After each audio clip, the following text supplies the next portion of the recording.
Governor Cuomo needs to be coddled by reporters while telling all overweight people it's their own fault. Michigan Republicans are threatened before certifying Wayne County's election results.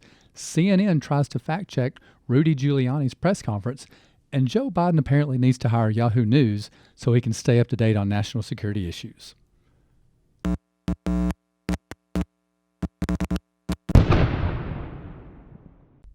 Thank you for listening to The Independent Paradox.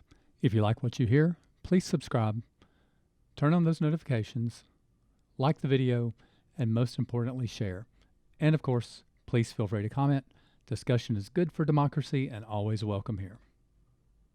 Speaking at a news conference on Wednesday, New York's Governor Cuomo decided to take a shot at overweight people, saying they are only that way because they eat cheesecake. It's all self-imposed. If you didn't eat the cheesecake, you wouldn't have a weight problem. It's all self-imposed. Not sure what that has to do with COVID, and I guess it's okay for him to make a blanket statement like that doesn't necessarily follow the science like he claims he's doing with COVID. But either way, seriously, what does cheesecake have to do with COVID? I understand he was trying to make a point, but, he wasn't very good at it. And when he started being asked questions by reporters, he suddenly changed from being that rude and sensitive jerk that he was being to suddenly needing to be coddled by the reporters and not ask tough questions. Millions of parents who want to know, are the schools going to open tomorrow in New York City? All right. First of all, let's try not to be obnoxious and offensive in your tone, because you're 100% wrong.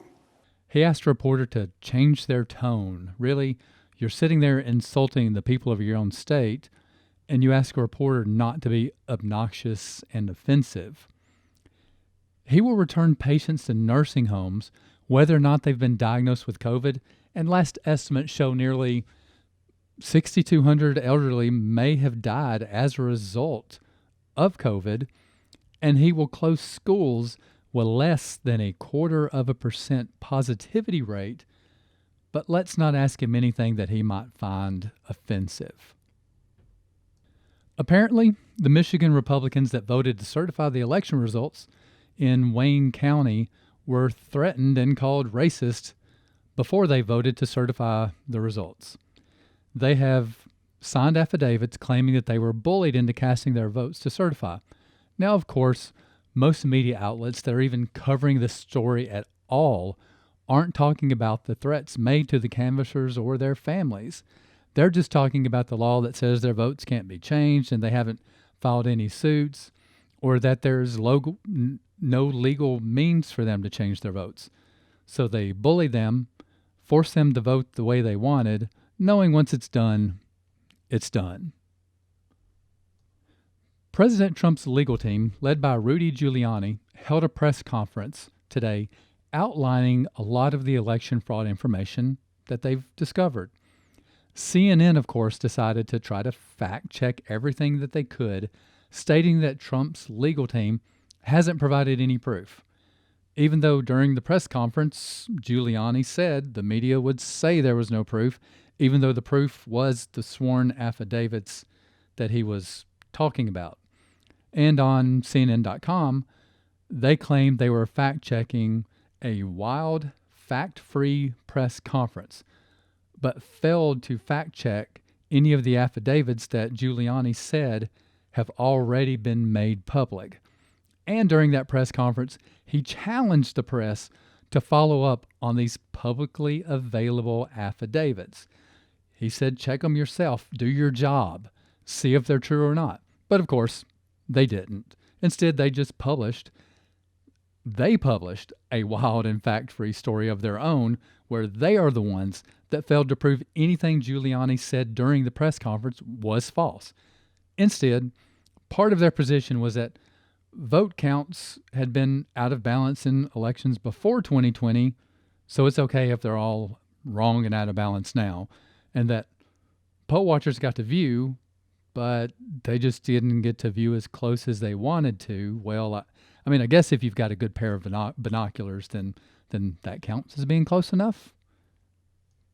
And finally, Joe Biden held a meeting with frontline workers where he claimed First of all, that the Trump administration wasn't sharing essential information with him when he is the apparent winner. Now, not sure how apparent winner is determined. I understand that some news media outlets have said he's the apparent winner, but in a poll from The Hill yesterday, 46% of voters thought President Trump should concede. 46%. That's less than half, with the 54% being made up of people that said that he shouldn't concede yet, shouldn't concede at all, or there was also I think it was 9% that said they just don't even care whether he does or not. So I don't think that really points yet to Joe Biden being the apparent winner of anything. And even more points to the question of how in the world did Joe Biden get 10 million votes more than Barack Obama when you've got 10% roughly of the registered voters that were polled that said basically they don't care who's president. He doesn't even have the support of more than half of the registered voters in a poll just yesterday. But bigger news on that same meeting. In that same meeting with the frontline workers, he claimed the Trump administration is refusing to give him information on the country's stockpiles of equipment needed to fight the pandemic. So this morning, Yahoo News shared it with him. Joe Biden is sure putting together one heck of an administration if he needs to get his national security updates from Yahoo. That's really a bunch of winners you've got there, Joe. Don't be a turkey. Thank you for listening to The Independent Paradox. If you like what you've heard, please hit that like button, subscribe, and turn on those notifications.